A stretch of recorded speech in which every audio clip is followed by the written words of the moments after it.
ಬಲರಾಮನ ದಿನಗಳು ಇದು KM ಚೈತನ್ಯ ಅವರು ಡೈರೆಕ್ಟ್ ಮಾಡಿರುವಂತಹ ಸಿನಿಮಾ. ಆ ದಿನಗಳು ಅಂತಹ ಕಲ್ಟ್ ಗ್ಯಾಂಗ್ಸ್ಟರ್ ಸಿನಿಮಾ ಕೊಟ್ಟಂತಹ ಡೈರೆಕ್ಟರ್ ಇವರು ಈಗ ಮತ್ತೆ ಗ್ಯಾಂಗ್ಸ್ಟರ್ ಝೋನ್ಗೆ ಕಮ್ ಬ್ಯಾಕ್ ಮಾಡ್ತಾ ಇದ್ದಾರೆ ಅಂತ ಹೇಳ್ಬೋದು. ಇಲ್ಲಿ ವಿನೋದ್ ಪ್ರಭಾಕರ್, ಪ್ರಿಯಾ ಆನಂದ್, ಆಶಿಶ್ ವಿದ್ಯಾರ್ಥಿ ಲೀಡ್ ಆಗಿ ಕಾಣಿಸ್ಕೊಂಡಿದ್ದಾರೆ.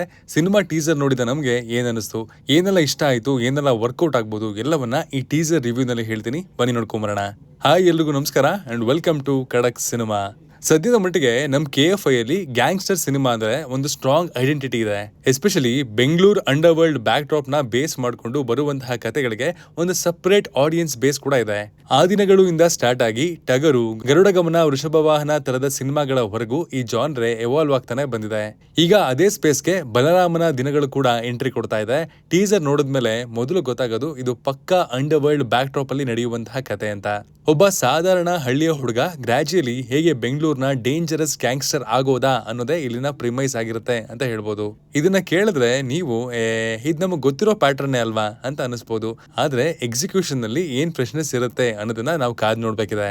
ಟೀಸರ್ ಅಲ್ಲಿ ಮೊದಲು ಅಟೆನ್ಷನ್ ನ ಹೇಳ್ಕೊಡೋದು ವಿನೋದ್ ಪ್ರಭಾಕರ್ ಅವರು. ಇವರು ಈ ಮುಂಚೆ ಮಾಸ್ ರೋಲ್ಸ್ ನ ಮಾಡಿದ್ರು ಕೂಡ ಇಲ್ಲಿ ಸ್ವಲ್ಪ ಗ್ರೌಂಡೆಡ್ ಆಗಿ ಇಂಟೆನ್ಸ್ ಶೇಡ್ ಅನ್ನ ಟ್ರೈ ಮಾಡ್ತಾ ಇದ್ದಾರೆ ಅನ್ನುವಂತಹ ಫೀಲು ಹುಟ್ಕೊಡುತ್ತೆ. ಸ್ಕ್ರೀನ್ ಪ್ರೆಸೆನ್ಸ್ ಸಾಲಿಡ್ ಆಗಿದೆ. Especially silence, look, body language ಇವೆಲ್ಲ ನೋಡಿದ್ರೆ ಕ್ಯಾರೆಕ್ಟರ್ಗೆ ಒಳ್ಳೆ ವೆಯ್ಟ್ ಇದೆ ಅನ್ನೋದು ಗೊತ್ತಾಗುತ್ತೆ. ಇದನ್ನ ಟೀಸರ್ ಅನ್ನೋದಕ್ಕಿಂತ ಕ್ಯಾರೆಕ್ಟರ್ ಗ್ಲಿಮ್ಸ್ ಅಂತ ಹೇಳಿದ್ರು ಕೂಡ ತಪ್ಪಾಗಲ್ಲ. ಇನ್ನು ಟೀಸರ್ ನಲ್ಲಿ ಹೈಲೈಟ್ ಆಗಿರುವಂತಹ ಇನ್ನೊಂದು ವಿಷಯ ಅಂದ್ರೆ ಇದರ ವರ್ಲ್ಡ್ ಬಿಲ್ಡಿಂಗ್. 1980ರ Bengaluru setting, under world rise, ಪವರ್ಗೋಸ್ಕರ ಹೋರಾಟ, ಹೊಡೆದಾಟ ಇವೆಲ್ಲವನ್ನ ನಾವಿಲ್ಲಿ ನೋಡ್ಬೋದು ಅನ್ನುವಂತ ಹಿಂಟ್ ಕೂಡ ಸಿಕ್ಕಿದೆ. ಡೈರೆಕ್ಟರ್ KM ಚೈತನ್ಯ ಅವರು ಮುಂಚೆ ಆ ದಿನಗಳಲ್ಲಿ ಈ ಸ್ಪೇಸ್ ನ ರಿಯಲಿಸ್ಟಿಕ್ ಆಗಿ ತೋರಿಸಿದ್ರು. ಇಲ್ಲೂ ಕೂಡ ಅದೇ ರಾನೆಸ್ ನ ಕಂಟಿನ್ಯೂ ಮಾಡ್ತಾ ಇದ್ದಾರೆ ಅಂತ ಅನಿಸ್ತದೆ. ಇದು ಪ್ಯೂರ್ಲಿ ಸಿನಿಮ್ಯಾಟಿಕ್ ಅಲ್ಲ, ರಿಯಲ್ ಇನ್ಸಿಡೆಂಟ್ಸ್ ಇಂದ ಕೂಡ ಇನ್ಸ್ಪೈರ್ ಆಗಿದೆ ಅಂತ ಹೇಳಲಾಗ್ತದೆ. ಸೊ ಅಥೆಂಟಿಸಿಟಿ ಫ್ಯಾಕ್ಟರ್ ನಲ್ಲಿ ಈ ಸಿನಿಮಾ ಯಾವುದೇ ಕಂಪ್ಲೇಂಟ್ಸ್ ಅನ್ನ ಹುಟ್ಟಾಕ್ಸಲ್ಲ ಅನ್ನೋದು ನಮ್ಮ ನಂಬಿಕೆ. ಇನ್ನು ತಮಿಳಿನ ಖ್ಯಾತ ಮ್ಯೂಸಿಕ್ ಡೈರೆಕ್ಟರ್ ಆಗಿರುವಂತಹ ಸಂತೋಷ್ ನಾರಾಯಣನ್ ಅವರು ಕೂಡ ಇಲ್ಲಿ ಸ್ಕೋರ್ ಹಾಗೂ ಮ್ಯೂಸಿಕ್ ಕಂಪೋಸ್ ಮಾಡ್ತಾ ಇದ್ದು, ಅದು ಹೇಗಿರುತ್ತೆ, ನಮ್ಮ ಡೈರೆಕ್ಟರ್ ಕಟ್ಟಿರುವಂತಹ ಪ್ರಪಂಚವನ್ನ ಅದು ಯಾವ ಮಟ್ಟಕ್ಕೆ ಎಲಿವೇಟ್ ಮಾಡುತ್ತೆ ಅನ್ನೋಂತಹ ಕ್ಯೂರಿಯಾಸಿಟಿ ನನಗಂತೂ ತುಂಬಾನೇ ಇದೆ. ಟೀಸರ್ ನ ಬಿಗ್ಗೆಸ್ಟ್ ಸ್ಟ್ರೆಂತ್ ಏನಂದ್ರೆ ಇದು ಎಲ್ಲವನ್ನ ಸ್ಪೂನ್ ಫೀಡ್ ಮಾಡಲ್ಲ. ಕತೆ ಏನು, ಕಾನ್ಫ್ಲಿಕ್ಟ್ ಏನು, ಬಲರಾಮ ಯಾರು ಇವೆಲ್ಲವನ್ನ ಕಂಪ್ಲೀಟ್ಲಿ ಎಕ್ಸ್ಪ್ಲೈನ್ ಮಾಡಿಲ್ಲ.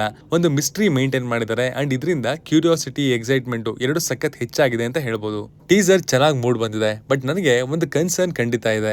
ಈ ಪ್ಲಾಟು, ರೈಸ್ ಆಫ್ ಗ್ಯಾಂಗ್ಸ್ಟರ್, ಅವನಿಗೆ ಆಗುವಂತಹ ಮೋಸಗಳು, ಅವನ ಹೋರಾಟಗಳು ಇವೆಲ್ಲವನ್ನ ನಾವು ಸಾಕಷ್ಟು ಬಾರಿ ವಿಟ್ನೆಸ್ ಮಾಡಿದೀವಿ. ಅದರಿಂದ ಸಿನಿಮಾ ಸ್ಟ್ಯಾಂಡ್ ಔಟ್ ಆಗ್ಬೇಕಂದ್ರೆ ಒಂದು ಯುನೀಕ್ ಸ್ಟ್ರೈಕಿಂಗ್ ಫ್ಯಾಕ್ಟರ್ ಬೇಕೇ ಬೇಕು. ಏನದು ಅನ್ನೋದನ್ನ ನಾವು ವೆಯ್ಟ್ ಮಾಡಿ ನೋಡ್ಲೇಬೇಕು. ಖಡಕ್ ಆಗಿ ಹೇಳೋದಾದ್ರೆ ಇದೊಂದು ಇಂಟ್ರೆಸ್ಟಿಂಗ್ ಟೀಸರ್, ಸಾಕಷ್ಟು ಹೋಪ್ಸ್ ನ ಕೊಡುತ್ತೆ. ಸಿನಿಮಾ ರಿಯಲಿಸ್ಟಿಕ್ ಆಗಿ ಬರುತ್ತೆ ಅನ್ನುವಂತಹ ವೈಬ್ ನ ಕೂಡ ಕೊಡ್ತಾ ಇದೆ. ಅಂಡ್ ಮೋಸ್ಟ್ ಇಂಪಾರ್ಟೆಂಟ್ಲಿ ಕತೆಗೆ ಎಲ್ಲಿ ಪ್ರಾಮುಖ್ಯತೆ ಕೊಡ್ಲಾಗಿದೆ ಅನ್ನೋದನ್ನ ಟೀಸರ್ ಹಿಂಟ್ ಮಾಡ್ತಿದೆ. ಇದಾಗಿತ್ತು ಬಲರಾಮನ ದಿನಗಳು ಸಿನಿಮಾದ ಟೀಸರ್ ರಿವ್ಯೂ. ನೀವು ಈ ಟೀಸರ್ ಅನ್ನ ಆಲ್ರೆಡಿ ನೋಡಿದ್ರೆ ನಿಮ್ಗೆ ಏನ್ ಅನಿಸ್ತು ಅಂತ ಕಮೆಂಟ್ ಮಾಡಿ ತಿಳಿಸಿ. Signing off, Manu.